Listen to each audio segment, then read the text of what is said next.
Alhamdulillahirobbilalamin.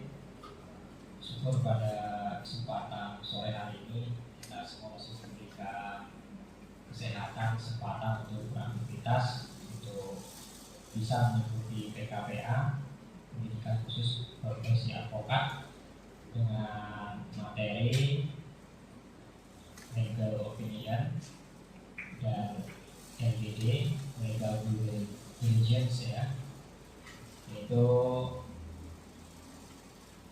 pendapat hukum dan penyusunan telaah dari segi hukum itu sendiri. Jadi ini Bapak Ibu, di sini saya bukan menggurui Bapak Ibu, tapi berbagi knowledge dan sharing seperti itu terkait pendapat hukum atau legal opinion atau LDD, legal due diligence. Karena output dari PKPA, pendidikan khusus profesi advokat ini, minimal ada capaiannya seperti itu, ada yang harus didapatkan oleh para yuris, Bapak Ibu yang lagi mendalami terkait profesi advokat ini. Walaupun tadi Bapak Ibu di sini sudah dalam artian di sini beraktivitas, ada yang ASN, ya kan, ada yang akademisi, terus ada yang memang murni seperti itu mau menjadi advokat. Nah, minimal tadi ada yang harus didapatkan. Jadi kalau saya rangkum capaian atau output yang harus Bapak Ibu yuris semua didapatkan ada 3. Memahami yang pertama, litigasi dan non-litigasi. Yang kedua, legal kontrak dan kontrak drafting. Terus yang ketiga, nego dan lobby.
Pertama tadi, litigasi dan non-litigasi. Jadi Bapak Ibu yuris semua di sini harus mengerti, harus paham terkait masalah litigasi dan non-litigasi. Litigasi itu bagaimana beracara di dalam peradilan, baik misalkan pidana dari awal, misalkan nanti kita paham seperti itu, walaupun ada nanti yang berpraktik, ada yang menjadi konsultan hukum dan seterusnya seperti itu, dari LP, baik polsek, polres seperti itu. Jika memang sudah dilakukan LP, penyidikan, memenuhi 2 alat bukti, asasnya urus testis, satu saksi itu bukan saksi, minimal 2 alat bukti. Minimal tadi terlapor di sini ketika ditetapkan menjadi tersangka harus ada 2 alat bukti seperti itu. Terus dilakukan penyidikan, dilimpah misalkan kejaksaan, jika dilimpah sudah ada P1907 ke KP21 dilimpah lagi peradilan.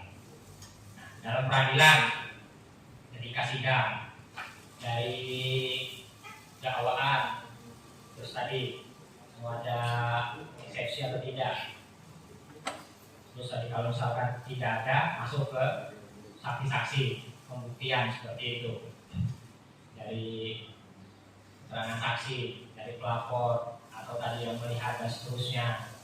Terus juga tadi dari kepolisian yang menangkapnya, penyidiknya. Terus dari kalau dibutuhkan ahli juga memberikan. terus terakhir keterangan terdakwa, terus itu tuntutan. Terus kalau kita mau buat pledoi, buat seperti tadi. Kalau nggak mau buat nggak apa-apa. Terakhir putusan, misalkan seperti itu. Nah itu yang dalam litigasi. Kalau misalkan dalam perdata ada gugatan seperti itu, penggugat dan tergugat. Jadi penggugat di sini bisa melalui advokat, ya kan, konsultan hukum, praktisi hukum, atau tadi dia mau buat sendiri, diajukan ke pengadilan negeri. Kalau perdata misalkan case-nya cuma ada dua, baik itu PMH, perbuatan melawan hukum, atau wan prestasi, ikat janji seperti itu, diajukan ke pengadilan negeri. Atau tadi cerai, ya kan, kalau gugat ke pengadilan agama. Nah dari situ misalkan gugatan masuk, langsung dipanggil teras, dibuatkan untuk terbuka di situ, dibuat waktunya.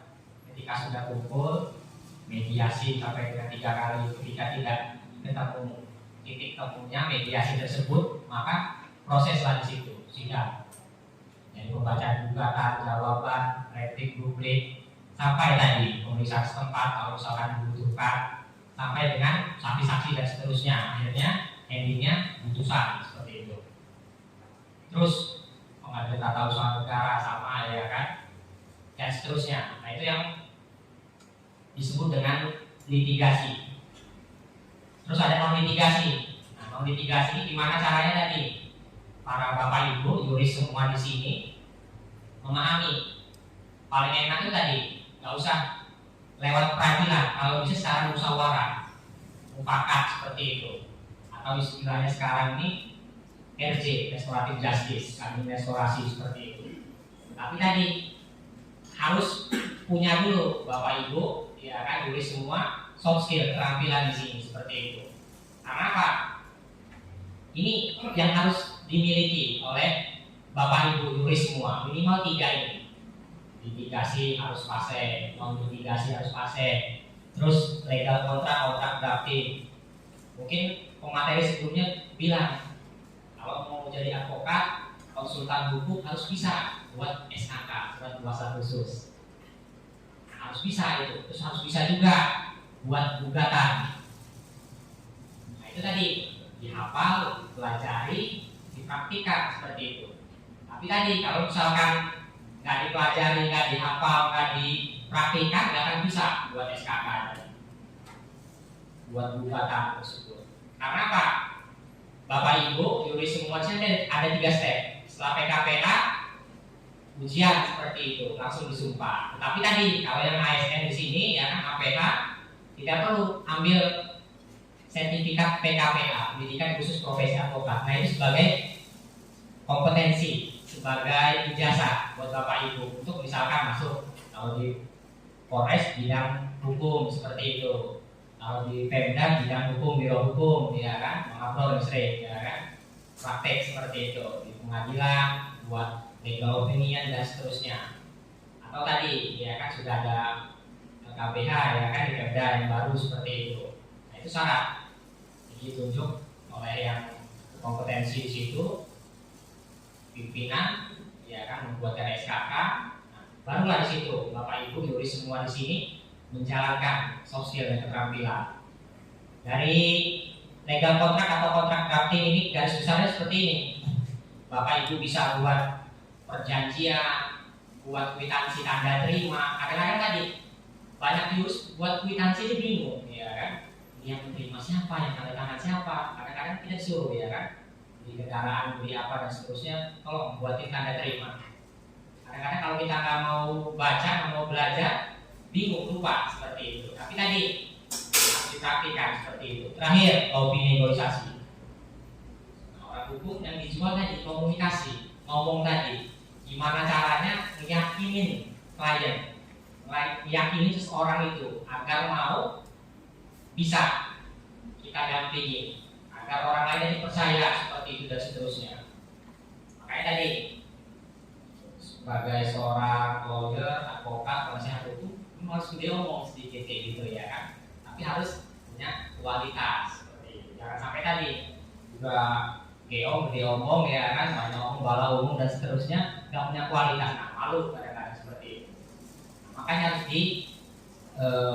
siasatin 3 ini. Kita komunikasinya bagus, tulisannya bagus seperti itu. Jangan sampai tadi kita komunikasinya bagus, ketika buat kontrak drafting, legal kontrak hancur seperti itu. Atau sebaliknya bagus, pas buat legal opinion baik narasi ya, baik lisan maupun tulisan nggak bagus seperti itu. Jadi harus disamakan, diselaraskan, baik narasi lisan maupun tulisan seperti itu. Nah ini tadi ya sosial.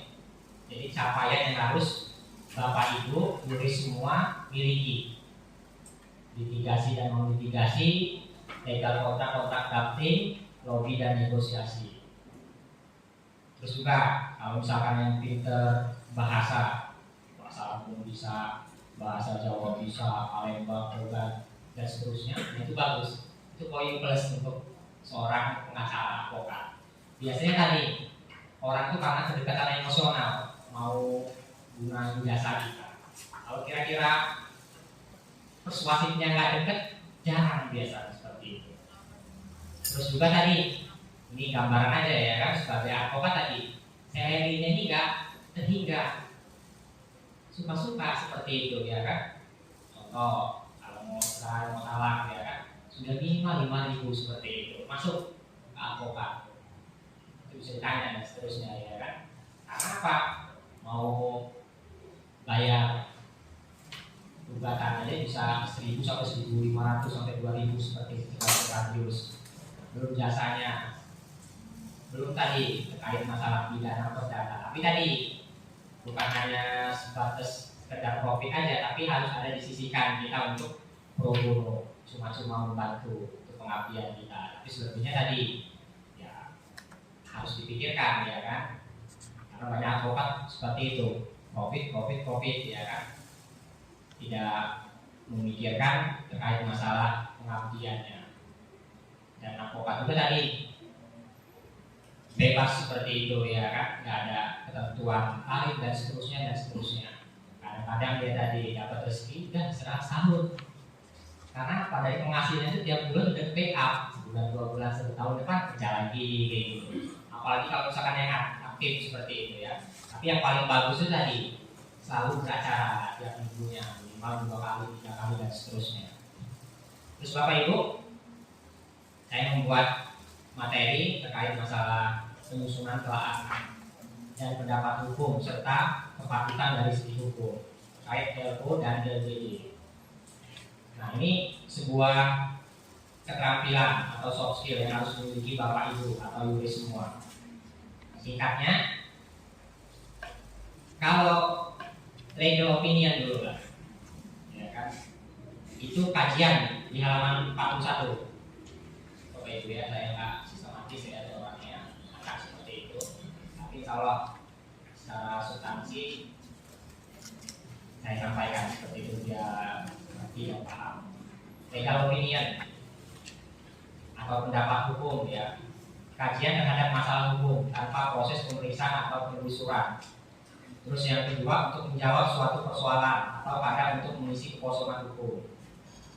Nah, kalau misalkan LDD di sini, legal due diligence, penelusuran hukum terkait hal yang diperiksa terhadap proses pemeriksaan, memberikan pandangan hukum atau alternatif yang ada sesuai hukum yang berlaku. Nah, di sini tadi ada potret terkait masalah uji tuntas ini LDD, legal due diligence ya, dan legal opinion pendapat hukum.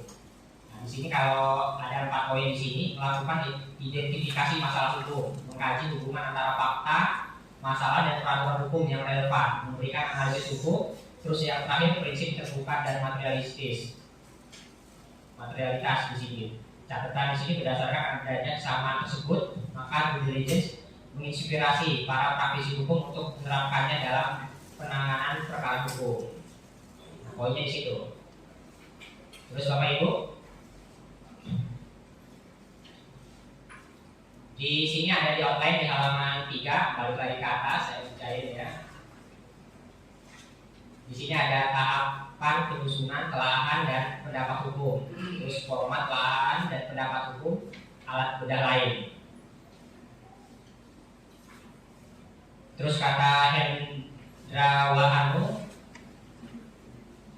Telaahan dan pendapat hukum ialah penjelasan tertulis dan sistematis dari ahli hukum atau praktisi hukum atas penerapan hukum terhadap suatu permasalahan atau fakta yang terjadi dalam masyarakat yang merefleksikan hasil analisis dan riset yang akan dilakukan oleh si pembuatnya. Nah, saya akan sampaikan secara normatif dulu seperti itu ya. Nanti saya coba untuk potretnya membuat legal opinion dan LDD, legal due diligence ya kan, diligence itu apa?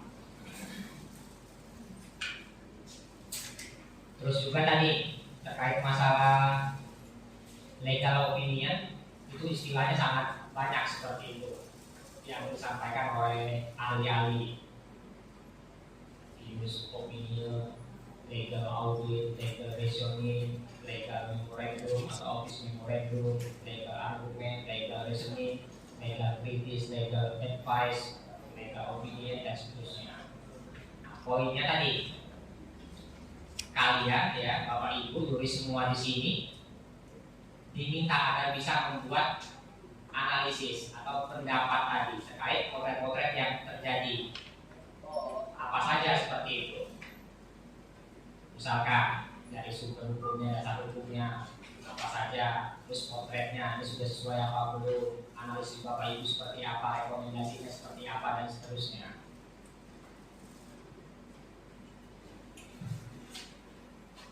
Sedikit lagi saya bacakan PPT-nya.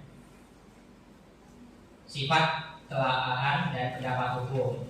Yang pertama tertulis, terus yang kedua dibuat ahli hukum, ya, baik privat atau biro hukum, berisi analisa dan pendapat hukum terhadap sebuah permasalahan. Terus yang terakhir tidak mengikat, boleh diikuti, boleh tidak diikuti oleh pimpinan atau pemohon.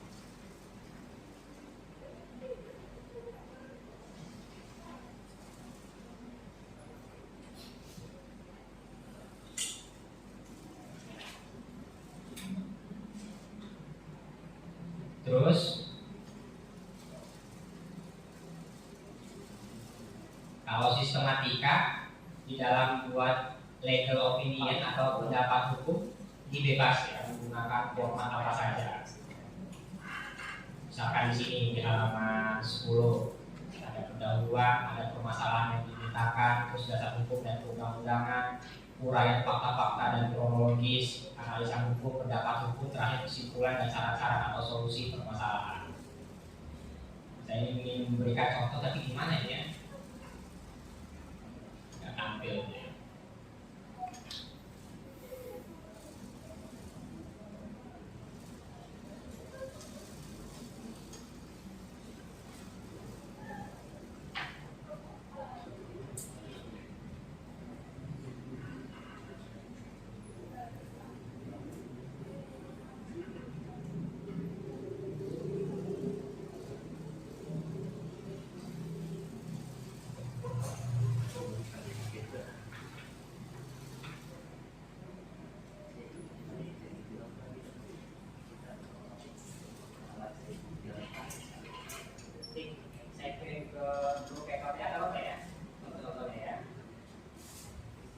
Ini gambaran aja yang saya kirim ya, jangan dipakai kemana-mana ya.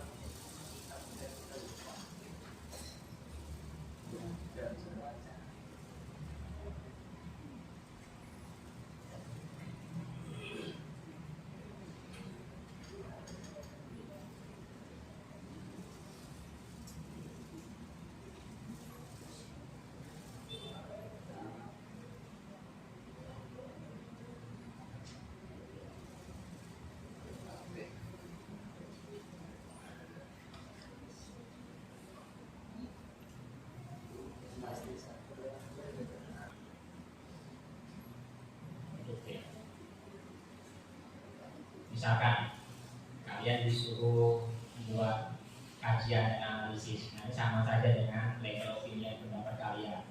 Misalkan terkait masalah tenaga kerjaan, kerja serta jaminan sosial. Nah, dasar hukumnya misalkan yang terkait dengan tenaga kerjaan, ada undang-undang tenaga kerjaan, ada cipta kerja, ada undang-undang keselamatan kerja, tentang kesehatan, BPJS dan seterusnya. Nah, ini dasar hukum. Terus latar belakang tadi kalian sampaikan, misalkan memahami undang-undang tenaga kerjaan dan undang-undang cipta kerja, aspek tenaga kerjaan, adanya ketentuan dan syarat-syarat K3 yang selalu mengikuti perkembangan ilmu pengetahuan dan seterusnya. Nah, ini potret misalkan ketua DPRD misalkan di sini sidak ya, ternyata ada di Lampung Utara ini ya kan perusahaan yang tidak menggunakan keselamatan kerja, nggak safety. Pabrik-pabrik ini misalkan tadi dia tidak pakai helm, terus pekerjaannya tidak didaftarkan BPJS kesehatan maupun tenaga kerjaan dan seterusnya dan seterusnya. Nah, itu banyak kekurangan-kekurangan. Dan ini kalau misalkan mau diproses hukum bisa seperti itu. Nah, ini kalian harus buatkan background ini yang misalkan diminta seperti itu. Terus tadi, nah ada pengaturan hukum tenaga kerjaannya seperti apa.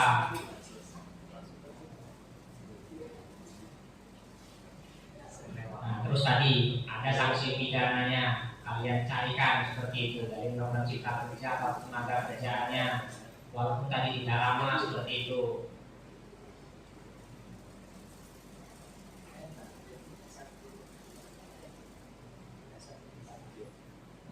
Ada sanksi bagi perusahaannya, misalkan tadi secara tertulis, misalkan secara administrasi perusahaan tersebut bisa dicabut izinnya dan seterusnya dan seterusnya. Nah, terakhir kalian harus membuat rekomendasi atau simpulan dari apa yang kalian analisis tadi berdasarkan sumber hukum, potret, persoalan permasalahan dari sidang tersebut. Nah, misalkan di sini rekomendasinya kepada Ketua DPRD Kabupaten Lampung Utara terkait sidang dan potret perusahaan yang melakukan pelanggaran yang terjadi. Yang pertama, melakukan koordinasi serta melaporkan kepada Polres Lampung Utara, Ceki, Satreskrim, Ceki, Unit Bidang terkait persoalan serta potret sidang yang dilakukan terhadap perusahaan yang tidak mentaati aturan dalam tenaga kerjaan, keselamatan dan kesehatan kerja, jaminan sosial secara serta peraturan perundang-undangan lainnya yang dilanggar. Terus yang kedua, berkoordinasi kepada Kejaksaan Lampung Utara terkait pelanggaran-pelanggaran yang terjadi serta potret yang ada di perusahaan Pemkab Lampung Utara kepada dinas terkait untuk bisa memperhatikan izin, amdal dan lain-lain agar perusahaan tertib BPJS kesehatan, tenaga kerjaan untuk bisa turun terkait ya kan BPJS kesehatan atau tenaga kerjaan untuk bisa turun terkait jaminan sosial yang ada di perusahaan tersebut apakah sudah memenuhi regulasi yang ada. Perusahaan harus melakukan pembenahan serta ketertiban terkait tenaga kerjaan, keselamatan dan kesehatan kerja, jaminan sosial serta peraturan-peraturan perundang-undangan lainnya yang harus dilakukan oleh perusahaan. Nah, misalkan ini seperti ini contohnya terkait masalah legal opinion ya kan, pendapat, analisis. Jadi istilahnya tadi ya, jangan buat rekan-rekan semua takut seperti itu ya. Apa sih ya lo? Ya pandangan hukum menurut kalian. Indonesia ini merupakan negara hukum, pasal 1 ayat 3 Undang-Undang 1945. Artinya tadi ketika ada persoalan dan permasalahan, ketika nggak bisa diselesaikan dengan musyawarah mufakat, maka terakhir hukum. Tapi harus memperhatikan juga misalkan ada asas hukum, ultimum remedium, hukum itu jalan terakhir seperti itu. Nah itu tadi yang disebut dengan LO, legal opinion atau pendapat hukum. Terus ada kawannya legal opinion, LDD tadi, legal due diligence. Susah benar saya ngomongnya ya kan. Jadi tadi sama, itu pendapat hukum juga seperti itu. Tapi tadi yang LDD, legal due diligence tadi ya, ini menekankan pada perusahaan seperti itu. Kalau di PPT itu halaman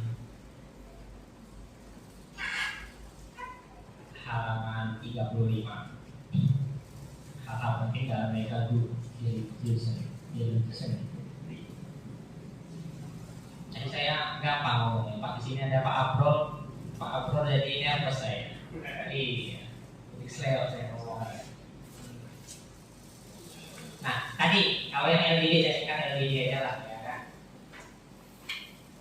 Kalian diminta, Bapak Ibu sendiri diminta untuk menganalisis terkait masalah perusahaan. Apakah tadi izinnya ada, terus tadi administrasinya, ART-nya berapa, yang kerja gaji berapa. Tapi tadi komplain di sini ya kan, join dengan akuntan dan seterusnya. Tapi Bapak Ibu di sini memahami terkait masalah konkret hukum seperti itu, menganalisis terkait masalah LDD ya. Saking banyaknya materi ini ya kan, saya coba sambil kata-kata biar enak.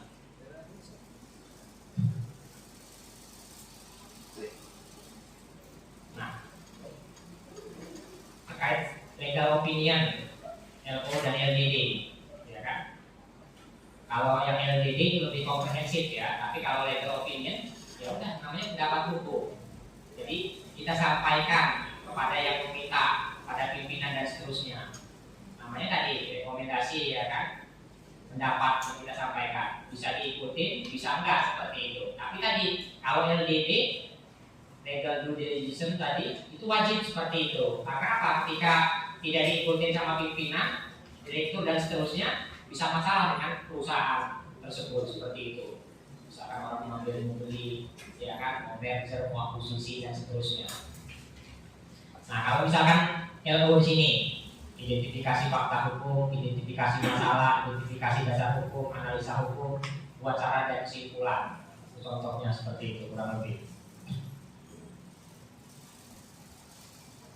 Terus misalkan kalian juga tadi ini masih berkaitan terkait masalah somasi misalkan.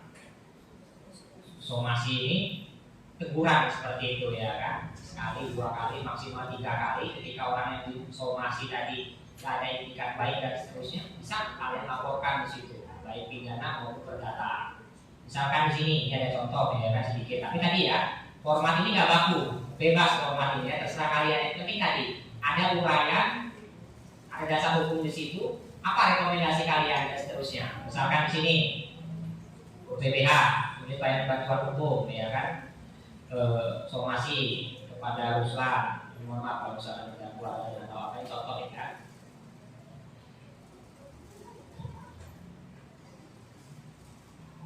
Dengan ini kita menyampaikan hal-hal sebagai berikut, misalkan bahwa telah terjadi suatu tindak pidana penyebaran berita bohong atau hoax secara fitnah keji yang dilakukan oleh saudara Ruslan terhadap Ibu Haja Herani dengan menyebarkan berita bahwa Haja Herni melarang anak keturunan almarhum bapak seterusnya dilarang untuk masuk masjid.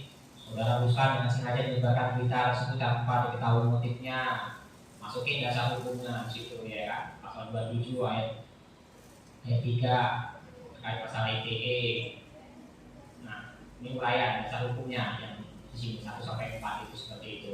Terus berdasarkan hal-hal tersebut di atas, maka kami memperingatkan dengan tegas kepada saudara Ruslan agar dalam jangka waktu 2 hari terhitung sejak tanggal surat ini untuk meminta maaf, misalkan mengumpulkan warga masyarakat dan berbicara di depan publik untuk mengklarifikasi ucapannya. Apabila sampai dengan jangka waktu tersebut saudara tidak juga menyelesaikan kewajiban hukum saudara pada klien kami, maka dengan sangat bisa kami akan menempuh jalur hukum laporan pidana. Nah, ini misalkan somasi. Nah, ini tadi soft skill yang saya bilang tadi, cara komunikasi ya kan, secara tertulis, metode metodisasi yang harus kalian miliki. Jangan sampai tadi pas disuruh buat SKP, buat SKP ini ya, cari format dan seterusnya. Ketika disuruh diminta somasi, tinggal buat. Tapi tadi pertama kalian dengarkan dulu fakta-fakta yang terjadi seperti apa dan seterusnya.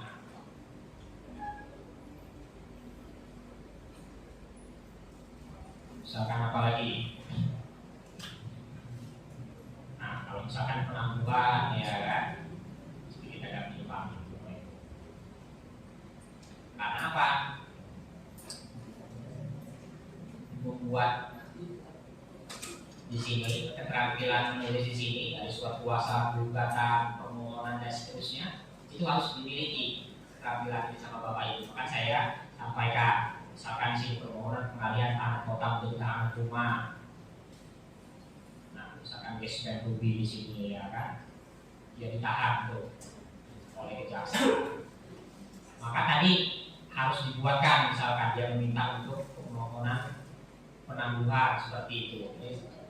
Harus di pengadilan kota menjadi tahanan rumah dibuatkan. Kalau penangguhan tadi ya, yang pertama harus ada jaminan dari siapa yang menjaminkan, apa dari orang tuanya atau dari saudaranya. Terus yang kedua, kalau misalnya penangguhan itu tadi harus ada misalkan titipan juga, ada titipan atau uang yang menjamin terlapor ini tadi ya kan, atau yang sudah menjadi statusnya naik menjadi tersangka ini tidak kemana-mana. Coba saya lihat ya, penangguhan.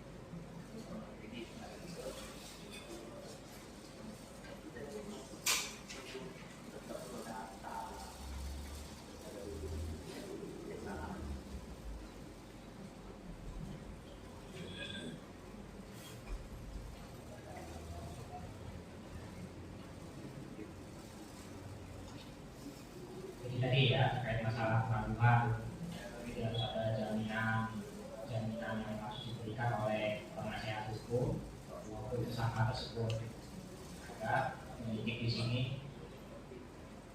yakin seperti itu. Nah, terus misalkan surat kuasa khusus ya.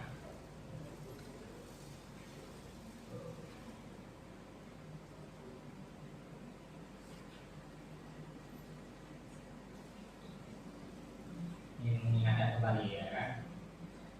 Nah, surat kuasa khusus ini surat kuasa khusus ini tadi harus kuasa hukum, penasihat hukum, advokat ini memegang seperti itu untuk menjadi pedoman seperti itu ketika dia mendampingi dari di sini kepolisian, kejaksaan, pengadilan. Nanti ditanyakan seperti itu ya kan terkait masalah SKK. Tapi kalau advokat penasihat hukum tadi nggak memiliki surat kuasa khusus ya kan dari kliennya, maka nggak bisa seperti itu. Maka bisa sulit-sulit diusir sama polisi, sama jaksa, atau sama siapapun seperti itu. Makanya tadi pertama kali ditanyakan tadi kalau misalkan dia didampingi oleh kuasa hukum advokat SKK, surat kuasa khusus ini tadi. Nah, surat kuasa khusus standar. Ini dibuatkan oleh advokat ya atau penasihat hukumnya seperti itu. Misalkan di sini yang bertantangan Andri Setiawan dijelaskan semua ya kan, nama, umur, agama, keluarga negaraan, pekerjaan, alamat. Selanjutnya disebut dengan pemberi kuasa seperti itu. Nah, ini memberikan kuasa kepada misalkan Abudi, Ibrahim, Luri, Agung, advokat UBBA Hukum khusus di sini menerangkan guna ya kan untuk dan atas nama pemberi kuasa guna mewakili, mendampingi dan membela kepentingan hukum pemberi kuasa selaku terdakwa pasal 480 KUHP seperti itu. Terus di sini dijelaskan, dijabarkan semuanya. Terus yang terpenting dibuatkan juga kuasa ini diberikan dengan hak substitusi dan hak retensi. Tanda tangan Andri Setiawan ya kan, Hamudin seperti itu. Ini SKK. Ini tadi jangan sampai kalian nanti mendampingi klien kalian, orang yang minta bantuan hukum nggak ada SKK, karena itu bahaya, diusir kalian. Tapi tadi kalau sudah diketahui ya ada SKK, atau tadi kalian sudah familiar sebagai advokat ya kan, penasihat hukum, ada toleransi biasanya penyidik itu ya, selalu ada SD kalau sama tahu ya kan, dan seterusnya. Nah ini tadi soft skill ya kan. Terus juga tadi SKK ini boleh dicabut ya. Biasanya tadi kalau yang advokat lembaga bantuan hukum yang bagus, yang mengerti, lisan aja nggak apa-apa. Pak, izin Pak, saya nggak pakai bapak lagi dan seterusnya. Tapi tadi ada model advokat pengacara yang tahu prinsip minta buat surat pencabutan kuasa seperti itu. Kalau sepihak kadang-kadang dibuat di SKK itu, kalau sepihak membatalkan saja didenda 10 juta, 20 juta, 50 juta, itu kesepakatan itu sendiri. Kalau tangan kita yang pemberi kuasa yang mau harus tepati, kalau tidak tepati berprestasi itu ikat janji. Nah, surat pencabutan kuasa tadi bisa dibuat sendiri atau oleh penasihat hukumnya seperti itu. Misalkan ini contoh, ini banyak ya misalnya ya kan, ini ada DPRD minta tolong ya buatkan surat pencabutan kuasa. Nah, kami yang bertangan di bawah ini tadi yang melaporkan pemberi kuasa dengan ini mencabut seluruh kuasa yang diberikan advokat kepada seterusnya. Dengan ini menerangkan bahwa terhitung tanggal 1 Desember 2022 sebagaimana perihal surat ini mencabut kuasa dimaksud. Oleh karena itu surat kuasa yang telah diberikan dinyatakan tidak berlaku dan tidak dapat dipergunakan lagi. Demikian hal ini disampaikan. Pemberi kuasa ini tadi kalau misalkan langsung dari yang pemberi kuasa tadi mau mencabut kuasa hukumnya tadi ya pada advokat, atau tadi bisa dibuatkan dua tanda tangan di sini pemberi kuasa siapa yang menerima advokatnya seperti itu. Jadi format ini nggak bagus seperti itu ya. Terus, nah legal kontrak drafting, surat perdamaian. Surat perdamaian ini bebas ya kan, formatnya seperti apa? Ini yang baru kami buat misalkan surat perdamaian. Kami yang bertangan di bawah ini ada 23 orang yang melaporkan seperti itu. Harus dituangkan di sini semua misalkan. Selanjutnya pihak pertama, nama Doni Media SE dan seterusnya. Selanjutnya disebut pihak kedua. Bahwa sebelumnya kedua belah pihak menerangkan sebagai berikut bahwa pihak pertama bukan sebagai pelapor sebagaimana pengaduan polisi LP Lampung Barat Polda Lampung. Bahwa pihak pertama melaporkan pihak kedua terkait video yang berdurasi 2 menit sampai 14 detik juga melakukan tindak pidana pengancaman kepada seluruh masyarakat, warga Waibula, kecamatan Tulang Bawang Putih dan seterusnya misalkan. Nah, poinnya apa di sini? Misalkan di sini bahwa peristiwa hukum tersebut di atas kedua belah pihak antara tokoh adat memiliki ikat baik dan bersama-sama berkehendak untuk mengakhiri perselisihan secara keluargaan. Untuk itu kedua belah pihak telah setuju dan mufakat untuk dan dengan ini mengadakan perdamaian dan ketentuan sebagai berikut. Misalkan pihak kedua minta maaf dari hubungan negara atas kesalahan dan hilang dan seterusnya. Sampaikan seperti itu. Intinya tadi dari pelapor ya kan mencabut kuasanya, mencabut laporannya seperti itu dan seterusnya. Nah ini tadi misalkan pihak pertama siapa ya kan, pihak kedua media misalkan seperti saksi-saksi. Nah, secara tertulis tadi juri semua di sini Bapak Ibu harus bisa membuatnya seperti itu. Apa yang diminta oleh klien. Bebas formatnya ya, nggak bagus seperti itu. Yang penting tadi antara pihak pertama pihak kedua ini ngerti seperti itu. Itu juga buat somasi. Yang penting tadi yang kita somasi ini ngerti. Jangan sampai tadi kita mau somasi tukang jahit pakai asas-asas ya kan, pasal sepanda perjanjian ini dibuat untuk mengikat dua belah pihak. Kalau misalkan ini menjadi undang-undang, kalau misalkan tidak ada pihak-pihak yang mencederai dinamakan non-prestasi dan seterusnya. Yang pakai istilah-istilah kalau misalkan tadi lawan kita ini tidak mengerti hukum dan seterusnya. Jadi formatnya bebas seperti itu. Tapi tadi di mata hukum dia jelas ya kan. Ada pihak pertama, pihak kedua, ada identitasnya, ada tanda tangannya pihak pertama, pihak kedua, ada saksi. Ada saksi-saksi dan seterusnya misalkan seperti itu. Nah itu terkait masalah legal opinion ya, pendapat hukum atau LPD tadi, legal due diligence.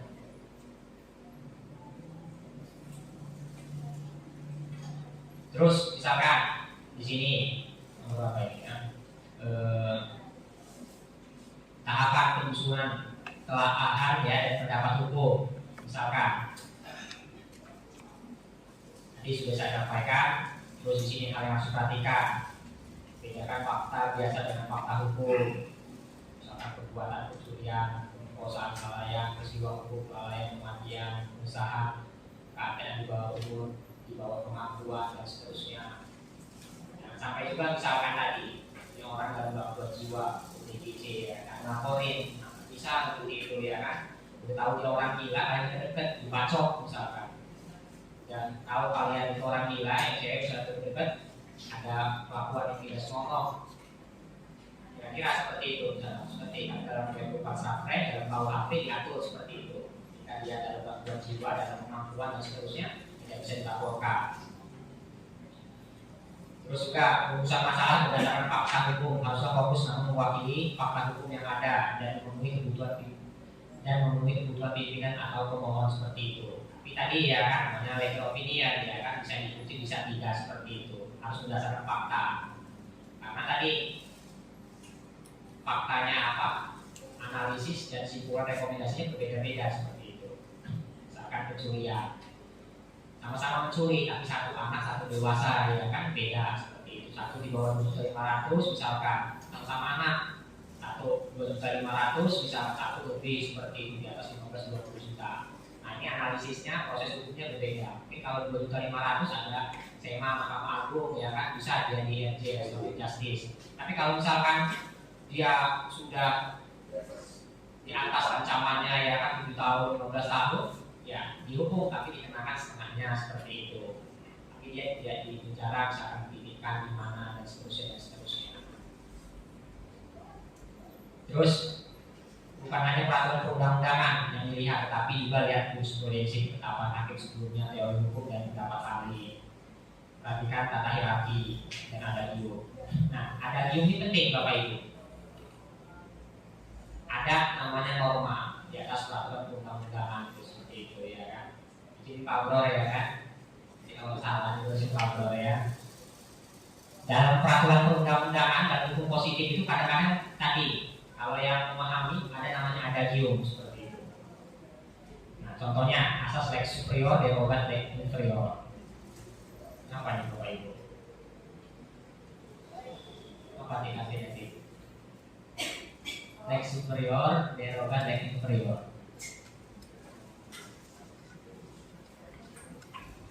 Apa? Yur, apa Yur? Bantu saya Yur. Lex superior derogat lex inferior. Lupa deh dengan Pablo. Nah, superior lex inferior.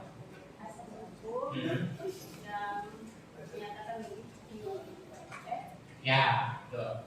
Yang tinggi menyampingkan yang di bawahnya seperti itu ya kan. Nah, jangan sampai tadi misalkan ada perda ya kan lawan pergub seperti itu ya, pergub melampaui dan seterusnya ini nggak boleh seperti itu ya kan. Atau lex spesialis derogat lex generalis yang khusus menyampingkan yang umum.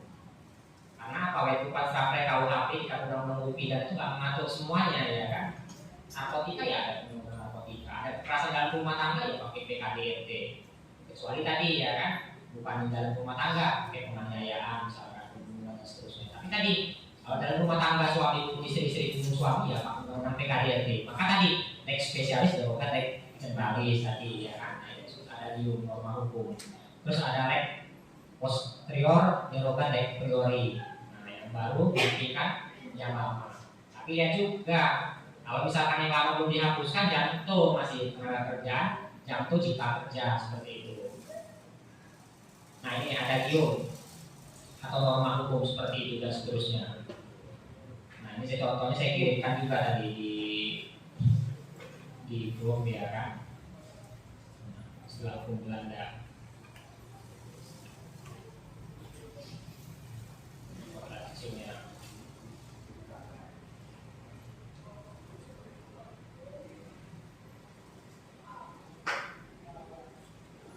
Ya justisia waktu keadilan harus ditegakkan meskipun hanya hukum. Nanti susah kadang-kadang mencapai keadilan. Ada asasnya, tapi ada prakteknya nihil misalnya seperti itu. Kalian juga tadi harus demokratis seperti itu. Karena apa? Teori yang saya sampaikan dan praktiknya kadang-kadang berbeda. Misalkan kalian ada persoalan hukum ya kan, didampingin sama Bapak Ibu. Ketika di polisi, kejaksaan, pengadilan nggak bisa lurus-lurus saja seperti itu, harus koordinasi misalkan alasan seperti itu ya kan. Paham yang positif ya, ada koordinasi, ada ngobrol dulu dan seterusnya seperti itu. prakteknya itu beda kadang-kadang. Misalkan ada asas legalitas, ini bisa jadi legal opinion, pasal 1 ayat 1 KUHP. Suatu perbuatan tidak bisa dihukum apabila tidak ada peraturan sebelumnya yang mengaturnya, asas legalitas. Kita bebas mau ngapain aja, selagi tidak ada aturan yang melarangnya. Nah, kalau istilah hukum Belandanya ada judulnya Nula Munas Sine Previa Legitimalis seperti itu. Tapi tadi ketika ada aturannya, ada peraturan perundang-undangannya itu dilarang dan seterusnya, maka harus kita taati. Ketika kita langgar, ya siap-siap hukuman berat, sanksi pidana dan seterusnya.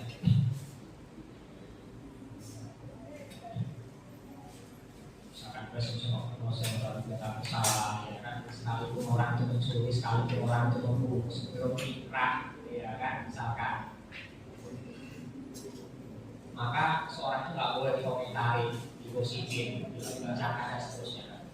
Biarin aja dulu, ya kan, kayak Sambo ini, kita belum tahu motifnya itu apa dia membunuh, ya kan. C, apa memang karena istrinya selingkuh, apa dengan kuat makhluk, apa Sambo yang mesti perwira, kan nggak tahu ya kan sampai sekarang masih ngalir-ngalir gitu aja. Nah, kita nggak boleh cap dia gimana, dia punya hak juga pada bersalah sampai dengan nanti hakim memutus sudah bersalah seperti itu. Apakah dia tidak digalakan, apakah dia berencana seperti itu. Nah itu tadi. Kita sebagai seorang juris mahasiswa hukum, mainan itu isu seperti itu, gosip dan seterusnya. Tapi tadi ya kan ya untuk lingkup kita aja seperti itu. Terus perkara-perkara lainnya, misalkan gubernur Papua seperti itu, ya kan, sakit-sakit misalkan tetap dia ke Singapura main judi misalkan seperti itu. Walaupun jadi indikasi merugikan keuangan negara sampai triliunan seperti itu, tapi sulit ya kan untuk prosesnya. Sampai KPK aja ketuanya datang ke sana. Selip-selip ngeri ya kalau didampingin mati dia akan ibarat seperti itu. Nah itu tadi tukang pilih dan seterusnya terkait potret hukum tadi. Nah makanya tadi perlu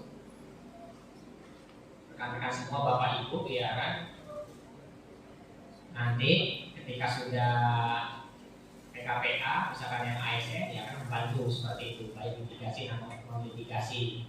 Terus tadi ada rekan-rekan yang masih fresh graduate ya kan harus magang seperti itu di mana saja. Karena apa, biar praktik langsung seperti itu ya kan. Nah, misalkan pengajar ya kan langsung ikutin ujian sumpah, karena apa penting ya kan memahami secara normatif hukum dan praktiknya. Karena tadi KTP berbeda dan seterusnya. Tapi tadi ketika kita memahami keduanya, baik normatif ya kan maupun empiris tadi, kita maklum, kita toleransi dan seterusnya. Tapi kita tahu sebenarnya seperti ini. Tapi tadi nggak bisa mengalir seperti itu aja, harus ada sentuhan dari kita seperti itu kurang lebih. Misalkan di sini kalau dalam perdata fakta langsung pada asas hukum yang menyatakan bahwa setiap perjanjian menjadi hukum yang mengikat bagi para pihak yang melakukan perjanjian. Tadi Bapak Ibu, ketika Bapak Ibu melakukan perjanjian dan seterusnya, buatkan hitam putih seperti itu, sewa menyewa dan seterusnya ya kan. Yang pertama yang kedua kontrak berapa lama, tanggal habisnya, selesainya kapan dan seterusnya seperti itu. Karena apa? Itu menjadi bukti, menjadi fakta ya kan. Ketika nanti di persidangan seperti itu, kalau misalkan tadi ada yang buat prestasi ingkar janji, mau nominalnya berapa, buatin tanda terima kwitansi, buatin perjanjian dan seterusnya. Penting kita sebagai seorang juris mahasiswa, seorang juris yang ahli hukum ya kan, untuk bisa memahami hitam putih ini seperti itu. Jangan sampai tadi kita sebagai juris ya, yang expert, yang ahli dalam hukum, tapi tadi menyampaikan legal opinion, pendapatnya sendiri, ikut bingung, ragu dan seterusnya. Pas disuruh diminta secara tertulis, apalagi misalkan Pak volunteer, dia kan, misalkan seperti itu. Nah harus belajar dari sekarang seperti itu. Jika kontrak-kontrak berarti SKK, tanda terima, surat perdamaian, surat apa aja seperti itu, harus bisa konsepnya. Karena itu modal. Kalau Bapak Ibu rekan-rekan semua penuhi ini ya, soft skill juris, PKPA, mitigasi, non-mitigasi, legal kontrak-kontrak drafting, lobby negosiasi, tiga ini bisa menguasai, takut seperti itu, aman, duit nggak berseri. Ada banyak contohnya, bener aja. Ada kan kasus ngoceng, ngalir dari rekeningnya. Ada yang di belakang layar ketik, ngalir juga seperti itu. Kalau bisa tadi jangan salah satu, semuanya lisan bagus, ya kan, secara narasi tulisan bagus, aman sudah. Diem aja ibaratnya gitu ya, ngalir semua seperti itu. Nah ini tadi kalau soft skill ini dimiliki seperti itu. Ada juga norma hukum ini sangat banyak seperti itu ya. Tinggal mana yang dibutuhkan, mana yang mau dipakai dan seterusnya seperti itu. Nah itu terkait masalah legal opinion dan LDD. Sedikit lagi Bapak Ibu juga saya bagi ya.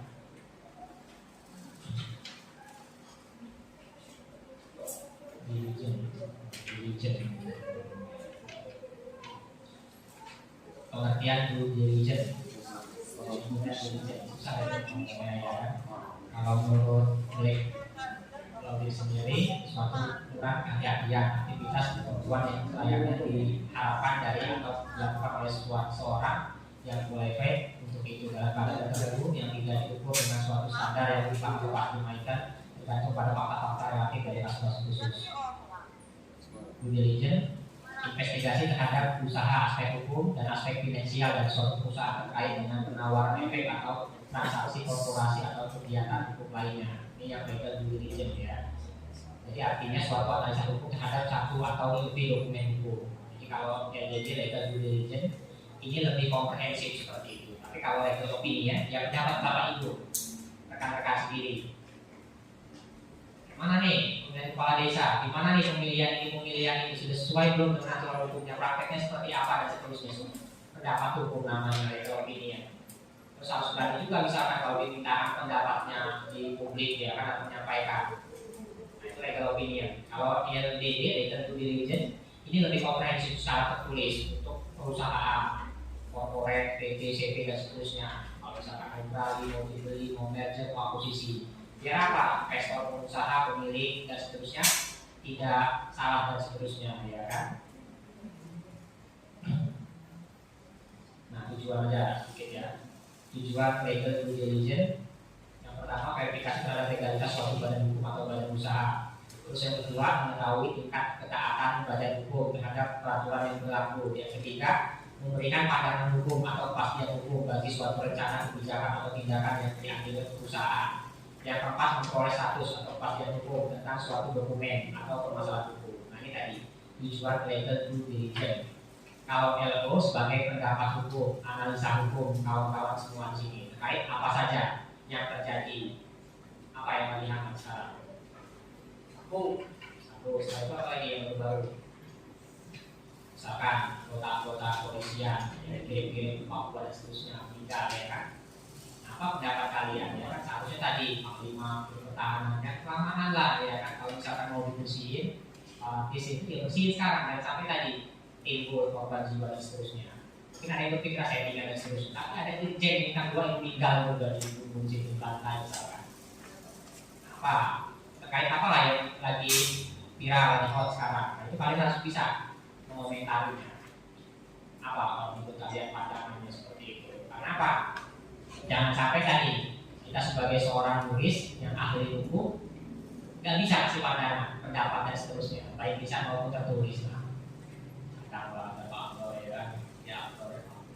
Mana gitu ya kan, harus bisa ngasih pandangannya apa saja. Karena apa? Background orang hukum ditakutin di luar seperti itu. Sadana hitam, sadana hiburan dan seterusnya. Takutin orang. Benar, saya itu.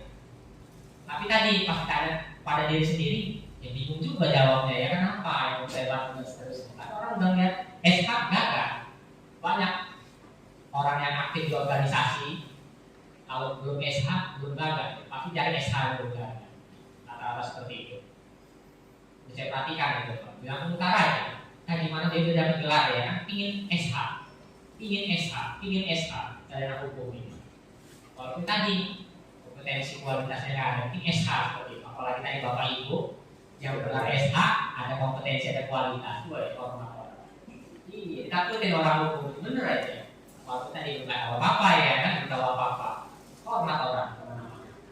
Apalagi senior-senior saya perhatiin ya, hukum-hukum ini. Hormat orang, bingung ya kan. Maka kita yang tahu, wah, ya juga bisa kadang-kadang ya kan.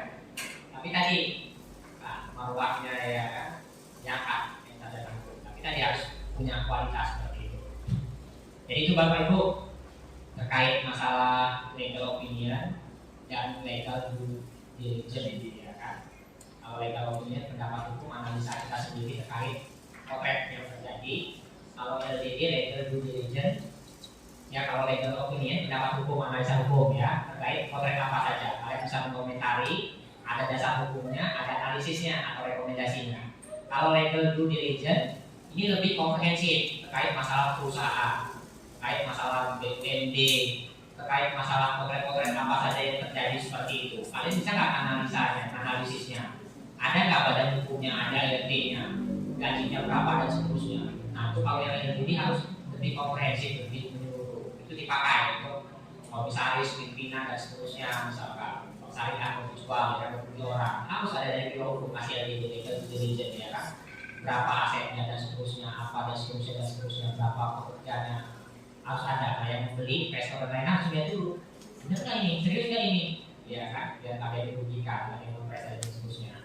Nah itu LDD legal due diligence lebih komprehensif itu. Tapi kalau legal opinion yang pendapat kalian aja, pendapat hukum. Tapi tadi kita orang hukum harus ada dalilnya, sumber hukumnya apa, ya kan, analisis kalian, analisa kalian, ini benar atau tidak. Kalau tidak benar apa alasannya, kalau benar sesuai apa argumen alasannya. Oke Bapak Ibu, ya kan terkait masalah materi masih banyak yang mau menghubungi ya kan, karena ini saya yakin Bapak Ibu sudah berubah kepala seperti itu ya kan. Yang penting saya cuma mengingatkan kembali jangan sampai tadi dilupakan terkait masalah legal opinion dan legal due diligence ini karena penting ya kan. Terus tadi saya minta ini harus dimiliki, harus dikuasai Bapak Ibu. Saya ulangi lagi ya, soft skill, keterampilan ya, pendidikan khusus profesi advokat yang harus Bapak Ibu miliki. Yang pertama litigasi dan mitigasi, bagaimana peradilan yang baik dan yang benar, atau urutan dan seterusnya, baik negeri, agama, militer pun ya kan. Terus mitigasi, bagaimana tadi di luar peradilan seperti itu. Rekan-rekan Bapak Ibu sini bisa musyawarah ya kan, menyelesaikan itu secara baik, bijak, adil dan seterusnya. Terus yang kedua legal kontrak drafting. Poinnya di sini kalian bisa buat surat menyurat, buat konsep, buat apa saja. Nah itu harus dimiliki, harus dikuasai konsep, buat kwitansi, tanda terima, perjanjian dan seterusnya. Terakhir hobi negosiasi, saya bicara harus vokal ya kan, harus vokal. Seorang juris, seorang ahli hukum, pakar hukum ya kan, konsultan hukum, hobi negosiasi, hobi dan negosiasi, harus pintar, harus bisa. Gimana caranya orang itu mau mengeluarkan duit kantor kita dengan senang hati, misalkan mau mengikuti kita, mau kita dampingi dan seterusnya, hobi negosiasi ya kan. Dia bayar 50 juta itu kecil untuk dia ya kan, ya kalau berapa 50 itu saya kasih gitu ya kan, ikhlas dia ngasih kayak gitu kan, relaannya. Kita minta berapa, 5 juta, 10 juta, ikhlas. Nah, harus kalian miliki. Sulit ya kan, kalau nggak bisa ketiga-tiganya satu lah, apa yang minimal, apa litigasi, legal kontrak drafting atau lobby dan negosiasi. Udah, saya kurangi lagi satu dari ketiga itu yang harus kalian miliki. Kalau nggak satu, ya nggak jadi, berarti nggak dapat ilmu dari PKPA ini ya kan. Minimal dan tiga ini satu, lobby negosiasinya pinter seperti itu, atau tadi legal kontrak draftingnya pinter, litigasi mitigasinya pinter. Tapi harapan saya ketiganya Bapak Ibu, ya kan, Bapak Ibu bisa kuasai. Biar apa? Biar enak, biar ngalir rezeki. Seperti itu. Karena apa? Bapak Ibu perhatikanlah, ada orang secara litigasi dia di pengadilan pasien panik. Ketika disuruh buat legal kontrak drafting, bingung dia. Panggil sama tenaga ahli, kita ngobrol dulu. Nah, ini buat ini, ngasih gambaran aja. Jadi nggak bisa kayak gitu. Atau tadi ada yang pandai dengan kontrak dampingnya, pasal seperti itu. Ketika disuruh beracara, bingungan dia, wah gagal seperti itu. Atau tadi ada yang pintar lobby negosiasi, sudah deal nih, dibuat SKK dan seterusnya. Setelah itu dilimpahin sama kawannya untuk peradilan, untuk musyawarah dan seterusnya. Nah, ternyata tadi ada juga kekurangan, tapi tadi ada juga yang bisa semuanya ini, litigasi pinter, mau litigasi pinter, legal kontrak drafting pinter, lobby negosiasi pinter seperti itu. Nah itu tadi ya, saya berharap Bapak Ibu rekan-rekan semua bisa menguasai soft skill ini tiga ini, karena nggak banyak, tiga cuma ya kan. Kalau nggak bisa tiga, dua, kalau nggak bisa dua, satu minimal seperti itu. Oke, untuk materi saya cukupkan, masih ada waktu 10 menit untuk sharing. Yang benar Bapak Ibu ya kan, ini nantinya aja ya kan, saya nggak bisa jawab seperti itu. Bapak bisa bertanya lah, diem aja, ya kan. Tanya betul tadi. Silakan Pak Bro. Ya, makasih Pak. Nggak banyak Pak, cuma dua aja. Terkait masalah yang pertama, masalah legal opinion sama legal litigation ini kan ada dua kayak legalnya ya. Yang legal opinion terkait masalah pendapat hukum. Kemudian yang kedua legal litigation ini masalah LDD ini terkait masalah analisa hukum, pendapat hukum kepada pihak besar. Yang mau saya tanyakan di sini, sejauh mana kekuatan hukum daripada pendapat yang kita sampaikan ini? Karena mungkin ya bisa aja ada selipnya sehingga pendapat yang kita sampaikan itu justru salah gitu, bertentangan. Nah ini ada dampak hukumnya enggak gitu? Ketika kita salah, kita berikan kepada yang meminta dan dilaksanakan ternyata itu menyalahi aturan. Nah ini ada dampak, ada ini nggak bisa dipidanakan nggak gitu? Kemudian yang kedua, tadi Bapak memberikan pemaparan terkait masalah penjatuhan surat kuasa. Surat kuasa khusus itu kan tidak ada batasan waktu Pak ya. Artinya kalau dia artinya sampai dengan kapan kayak. Nah apakah penjatuhan surat kuasa ini artinya menutup surat kuasa yang kita buat itu, ataukah pencabutan surat kuasa ini dikhususkan untuk klien yang memang tadinya dia menggunakan kita kemudian tidak menggunakan kita lagi? Ini bagaimana? Terima kasih. Baik Bapak Ibu, rekan semua, tadi ada rekan kita yang bertanya ya kan terkait masalah LO dan LGD, ada kita hukumnya tidak seperti itu ya kan, terkait legal opinion pendapat hukum.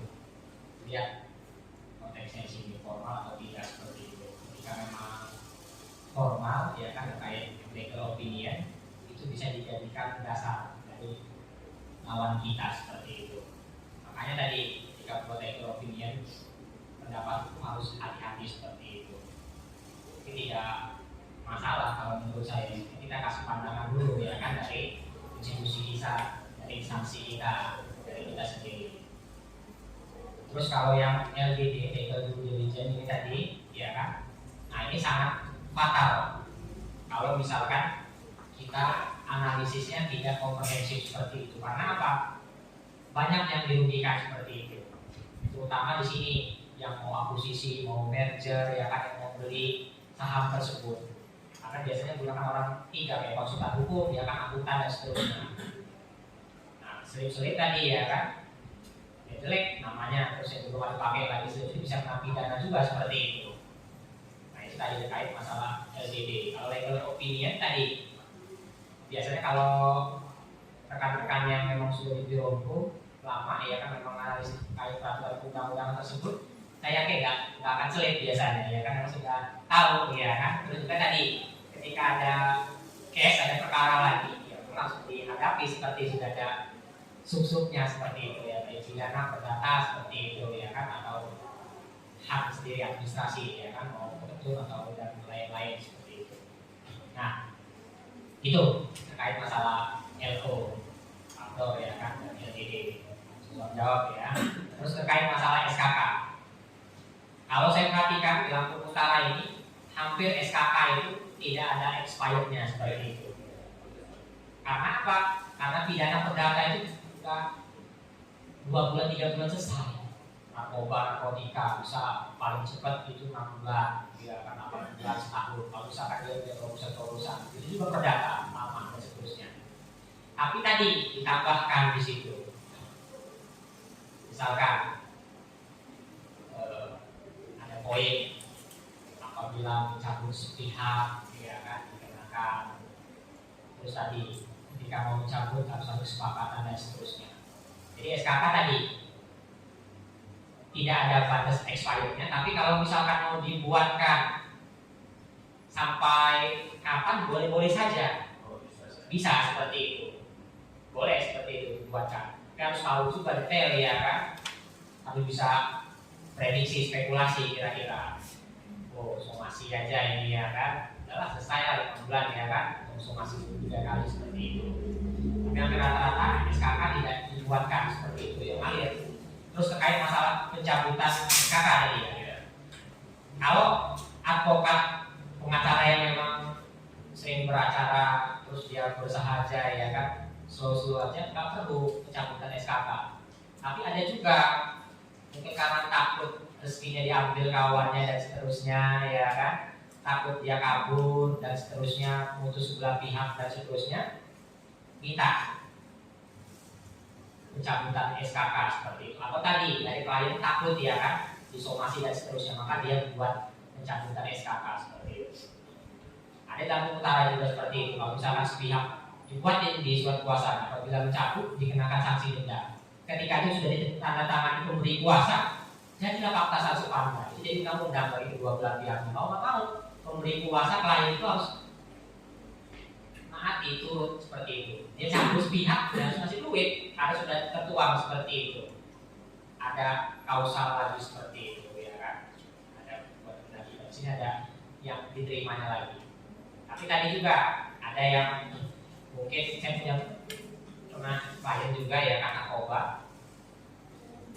Dia mau pakai kuasa hukum lain, saking berpikirnya jauh, dia buatkan surat pencabutan kuasa atas nama, ya kan, yang tanda di bawah ini, ya kan, mencabut kuasa pada pihak, dibuat di nama itu, nggak apa-apa, boleh juga seperti itu. Yang penting tadi kita sebagai seorang juris, ya, yang expert, yang ahli hukum, harus membuatkan kita putih, nggak apa-apa, itu untuk pelajaran, ya kan, pembelajaran buat kita. Jadi apa aja, mau harganya cuma 1 juta, 2 juta, dibuatkan aja Anda terima. Kalau misalkan ada sewa menyewa, dibuatkan perjanjiannya. Kalau misalkan tadi di situ perdamaian, dibuatkan surat perdamaian dan seterusnya, biar jaga-jaga kita di kemudian hari nggak ada kesalahan.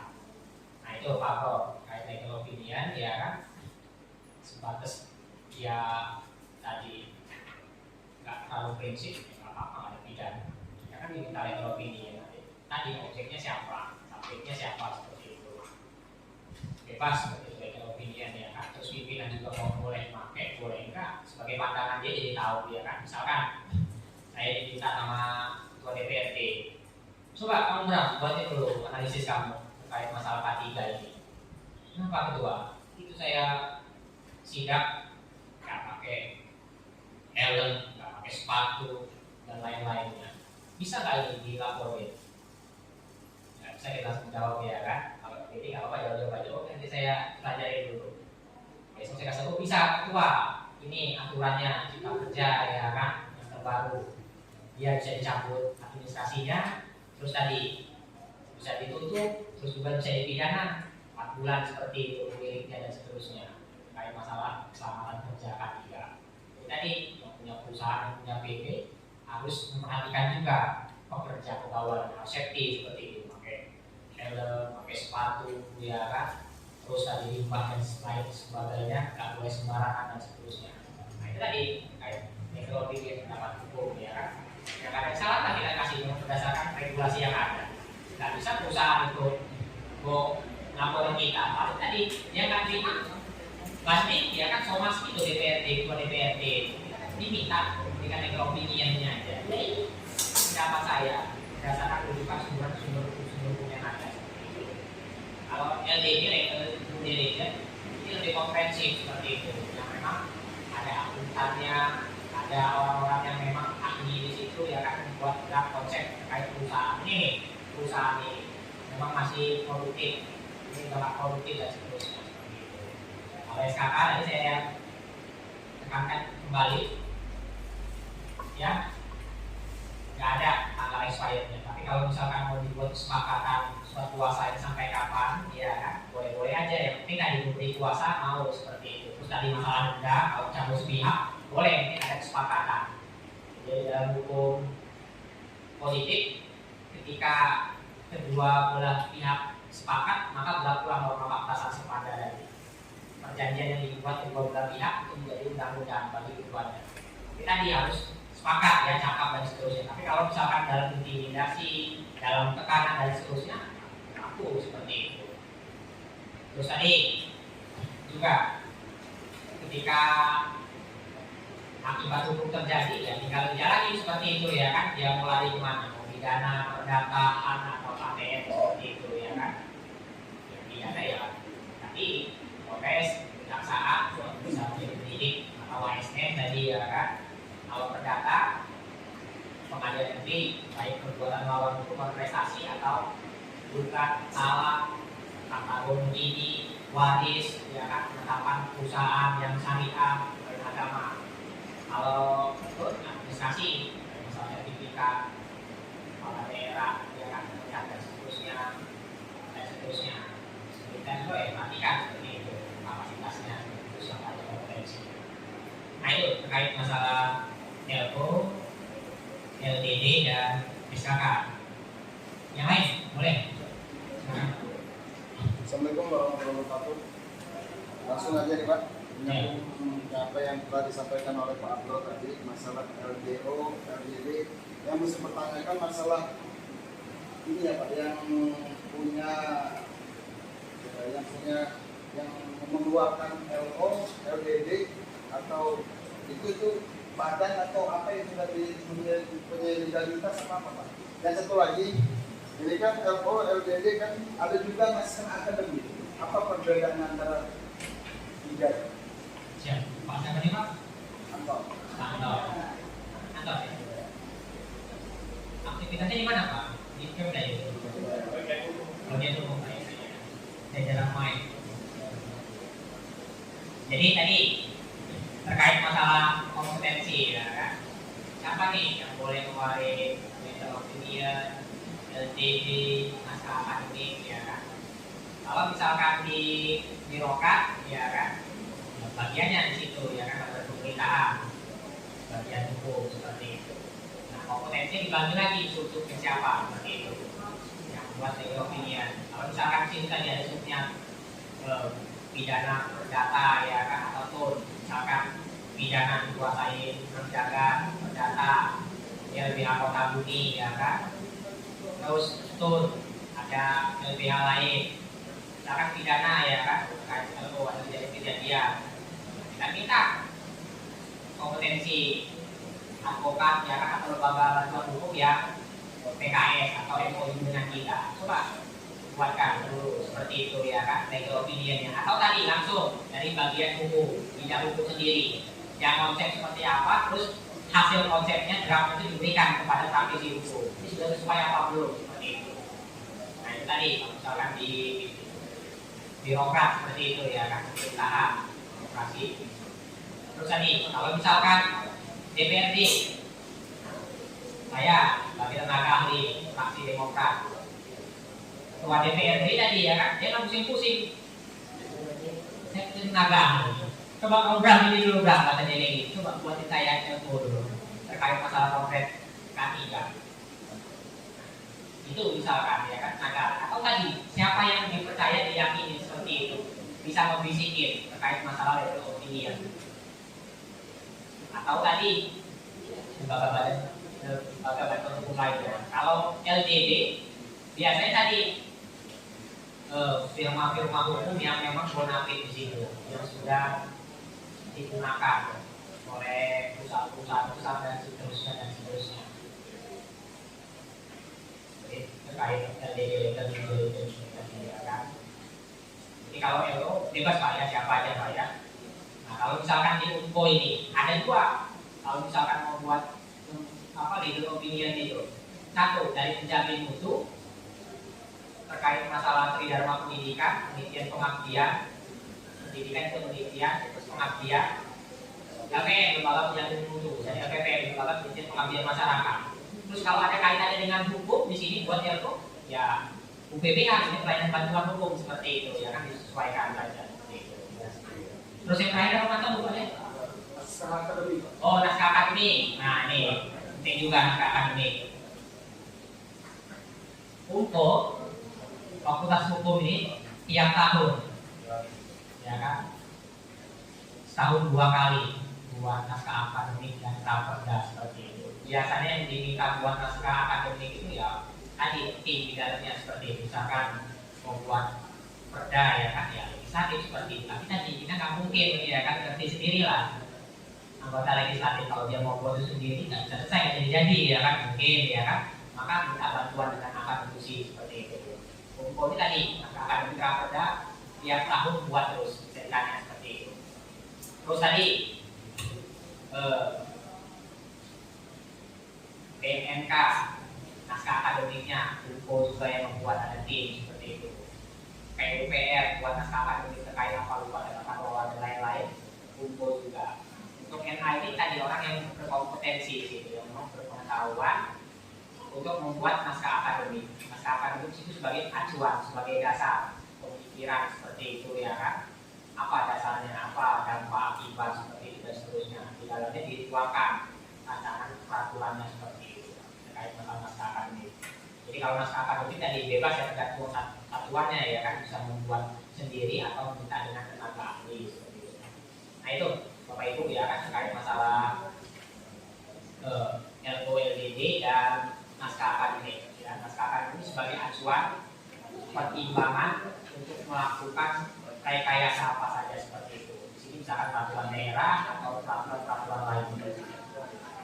Yang kiri silakan. Terakhir.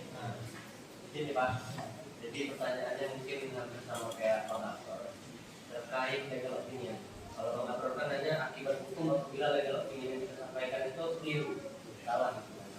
Nah, kalau di dalam persidangan, misalnya saya sebagai kuasa hukum klien, di dalam persidangan untuk ngasih pendapat di persidangan memakai legal opinion dari Pak Ibram misalnya, apakah itu kuat dan bisa jadi pertimbangan hakim dalam persidangan?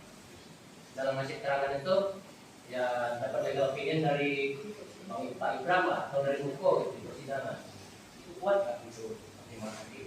Oke. Kalau dalam peradilan ya,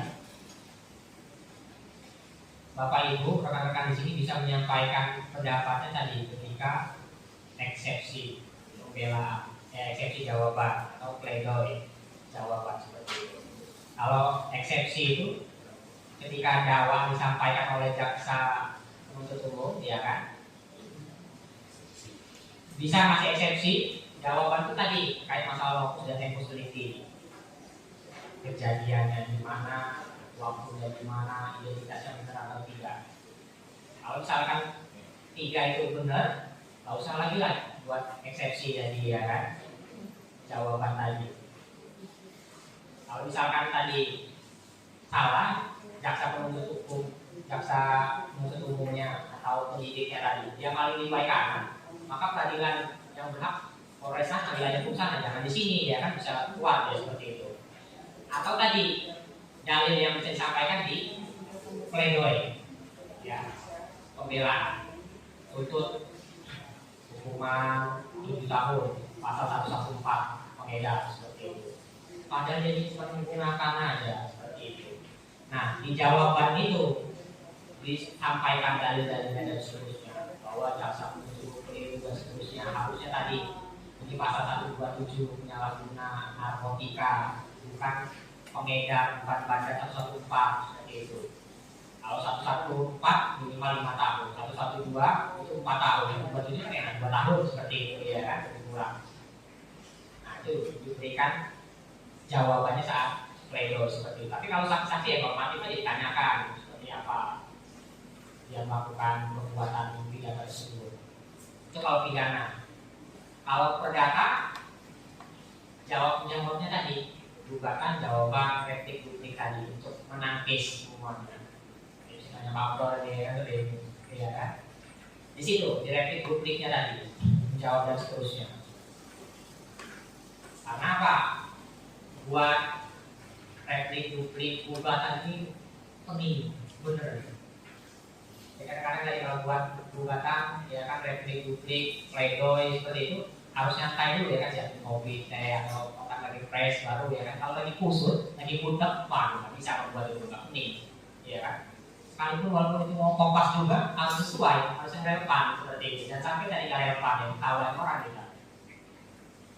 Jadi tadi bisa dipakai ya kan, tapi pada tempatnya seperti itu, ya kan, di pledoi, di replik, duplik seperti itu ya kan. Atau tadi ada jurisprudensi beberapa hakim sebelumnya. Karena ada tuh orang yang melakukan peristiwa yang sama, ya kan, perbuatan yang sama, dia 127 penyalahgunaan. Kenapa pas kita dampingin dia, bandar dia seperti itu ya kan? Bisa dicantum seperti itu jawaban kita. Pledoi jawaban itu bisa meringankan atau menangkis seperti itu. Dia jawab lagi jaksa. Oke, itu yang mau bertanya sebelum ditutup. Masih ada? Cukup ya? Baik Bapak Ibu, ini materi yang bisa saya sampaikan terkait LO, legal opinion, dan LDD, legal due diligence. Baru kita paham diligence ya kan, terus kita udah ngomongin paham ya kan, diligence ini tadi ya kan. Jadi legal opinion dapat hukum, legal due diligence telah hukum. Kalau LO ya hanya sebatas pendapat seperti itu ya kan. Untuk difinansikan untuk siapa yang mau tahu terkait perbuatan hukum tersebut, dampaknya, akibat hukumnya, dan perbuatan. Kalau LDD ini terkait masalah perusahaan, akuisisi merger, agar orang lain itu bisa mengerti aset-aset dan seterusnya seperti itu. Terus juga Bapak Ibu tadi saya pikirkan ya kajian ya kan, samaran kerja misalkan LO, terus misalkan pencabutan SKK, somasi, terus permohonan penangguhan dan seterusnya. Ini format dia tidak bagus seperti itu. Jadi kalau format boleh dicari, boleh disesuaikan dengan sidang, dengan tempat Bapak Ibu bekerja seperti apa. Pokoknya yang penting tadi lawan kita yang kita somasi, yang kita suratkan dan seterusnya ini mengerti. Pokoknya di situ aja.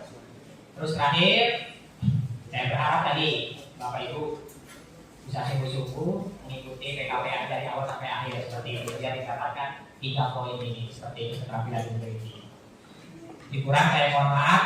Bila bisa dilihat pasal 20. Wassalamualaikum warahmatullahi wabarakatuh.